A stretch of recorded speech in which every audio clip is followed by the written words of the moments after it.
you have such the right timbre for this, the absolute right vocal weight, vocal quality for this role. Just a couple of little things. You might want to just go over your check a little bit because of consonants. We're losing a lot of consonants. And just to review that, who are you singing to? I am singing actually to the moon. Right. So, and why are you singing to the moon? Because I want to find a way that my love is going to reach the man that I'm in love with. So, and you're assuming that the moon is going to be that conduit. Yes. He sees him wherever he is. Exactly. And looking into people's houses.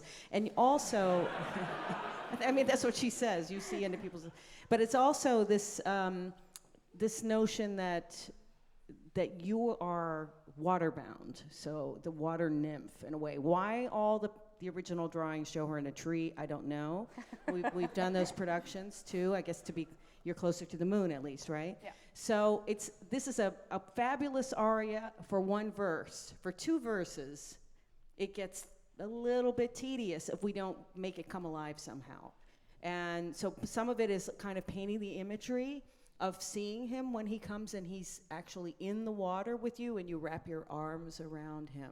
He has no idea, of course, because you are just the foam. It took me a long time just to understand who the character is. Thinking what is a nymph? You know, it's not a wood nymph, it's a water nymph, and she actually is the foam on the water. I mean, gets very complicated. All of this symbology in the fairy tale world. And of course it ends so badly because it's opera. But I would say, what I would love for you to say, or to hear, is that you're not putting so much power in your upper middle voice, so that when you go up, both in the middle of the chorus and at the end, it's really exciting. Because right now, you're just kind of creating a large column that when it goes up, it doesn't have quite the bloom that it could have if you gave just a little bit less in the upper middle at the top of the staff. Do you know what I mean? Okay, yes. And the other thing that you might want to try to play around with is how to even out your vibrato just a bit. I don't know if you're working on that. I'm a bit anxious right now. This is the problem. Okay, so some of it's legato, but some of it is also just kind of keeping the breath really easy and smooth, because you want to have a slightly slower vibrato, I think. Let's start from the beginning again. Think about legato. Think about the shape of the phrase. What is the shape going to be, as opposed to each note having a similar volume? Just sing that first phrase and paint for me what you think the shape would be. Where's the high point? Where is the phrase going? Where are you heading towards in that phrase? Okay. Yeah, 2 bars.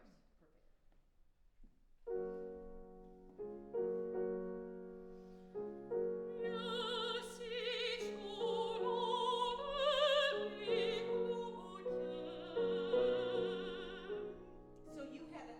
Legato. That was really beautiful now that time, but I wanted to hear a little bit more of the actual shape. So in other words, some things are going to be the high point is not the high note, right? Yeah.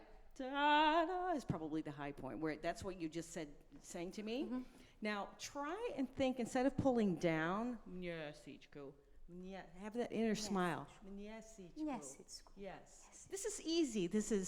I'm going to sing a little song to you, and it's only in the interludes that the moon goes away because the clouds cover the moon. But in this point, I want to share my longing with you, moon, and maybe you can help me. One more time. Just write on it.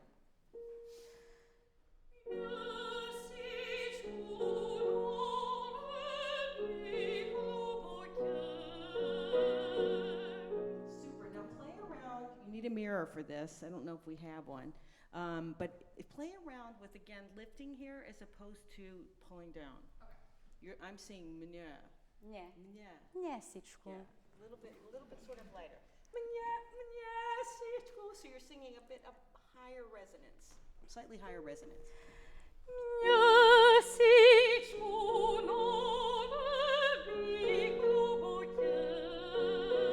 Beautiful. Now add the legato onto that and see if you can't smooth out the sound just a little bit.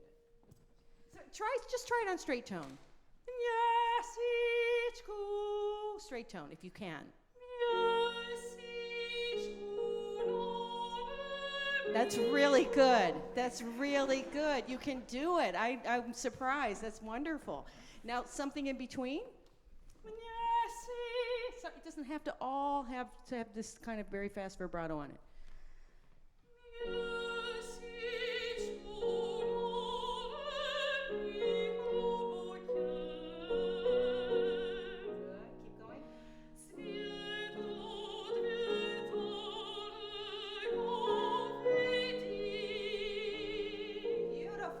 Was beautiful. Keep going. So as you go down, you tend to give it a little more drive. Don't drive as you go down.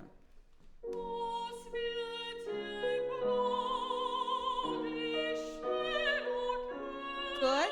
That was excellent until Shido came, and then you pulled it right down again.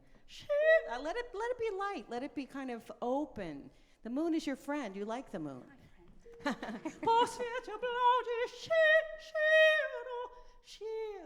It's a beautiful word.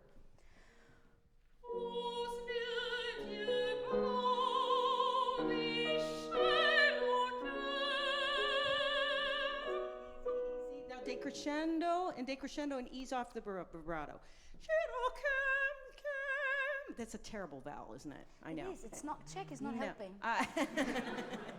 No, it's because it sits right in the middle. It makes it hard. But it's in your voice.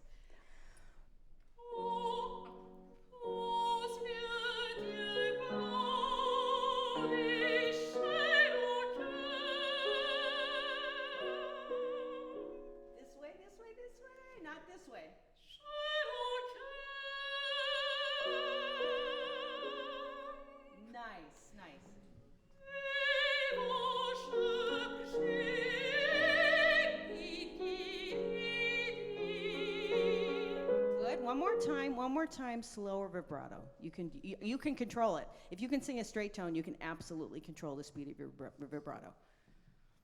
Wait, I'm sorry.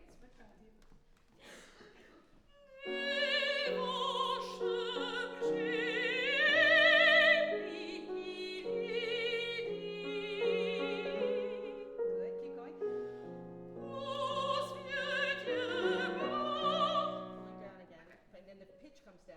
Sorry, I gotta keep my microphone up. But the pitch comes down when you're pulling down like that. Smile, inner smile. Yeah.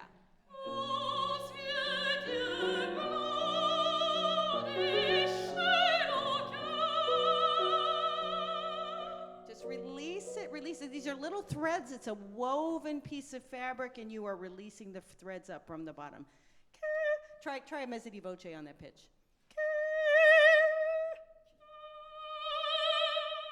So I'm sorry, I did the wrong image, because when you decrescendo, continue in the same direction.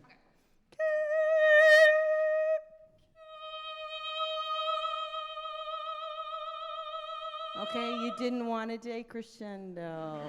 You started from a soft place, and then you crescendoed, and then you didn't want to come back down again.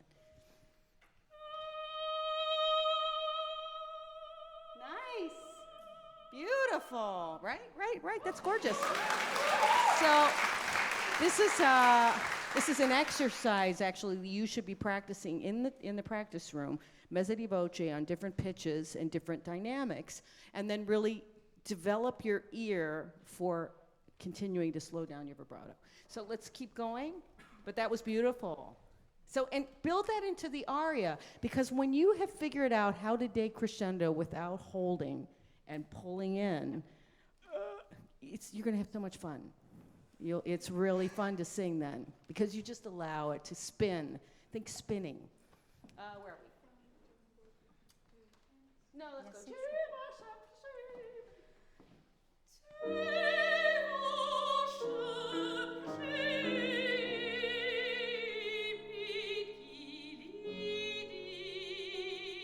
Okay, good. I see you thinking a mile a minute. That's great. Go on.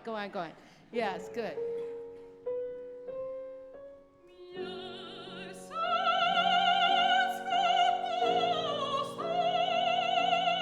So let's make that easier again. Yes, a little bit lighter. Part of this rigidity in your vibrato is coming from pressure. It's coming from thinking you have to make a big sound.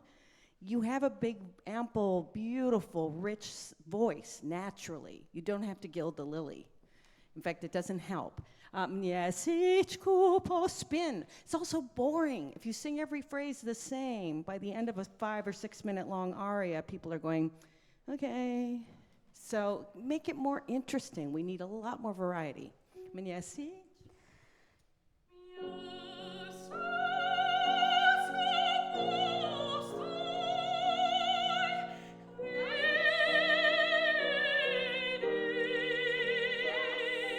Gorgeous.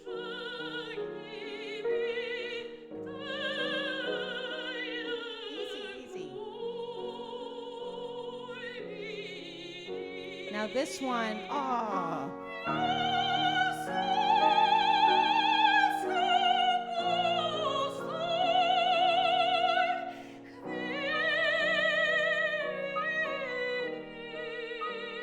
So that's exactly right. So when you ease off the breath pressure, then things begin to relax a little bit. But that's lovely. That's absolutely lovely. I would do another 30% and then add, really work on the text. We need some of those consonants. And then the other place that you tend to kind of add pressure is in the middle, the lower part. The sort of lower middle. And we want all that variety in it. And then, if we had time, I would work with you on how to act out this scene in an audition setting. Because I'll just tell you quickly. So you need to decide where the moon is. We don't want the moon straight ahead, because that's a little not clear for the people that you're singing for. We want the moon to the right or left. It can be somewhere. And then you want to refer to the moon. You want to definitely have anxiety in the interludes, because you can't see the moon anymore. And then you also want to be thinking about and remembering and sometimes turning away. And oh my gosh, but I want this so bad. You have no idea how much I love this prince. So that you're doing all the right things. It's just a little general. Okay. It needs more specific. Yes, much more specificity. It makes a huge difference. It separates the men from the boys in an audition setting, because everybody's general. And the more specific you can be without wandering, you did tons of wandering, sort of movement, which is distracting. We see, in young singers, I see a lot of people who are disconnected from here down. Yeah. It's like the body has a life of its own, disconnected from what you're singing or saying. And so you want to kind of, we worked not long ago with a wonderful choreographer who said that the secret to being warmed up so that you are an entire instrument and not an instrument from the neck up is warming up physically, is doing some sort of yoga, Pilates, making sure that you're in your body by the time you go out on stage. Now, I have to do that now, because otherwise I'm really not comfortable. So for me, it's definitely Pilates, and I do it on a performance day so that I feel that I am of one piece. But, so that's one thing to think about. So I'm just feeding you a whole bunch of information, because you're so talented, you're beautiful, and you have the perfect hair. For Rusalka. Gorgeous. I wish we had more time. Thank you. Thank you so much. Thank you.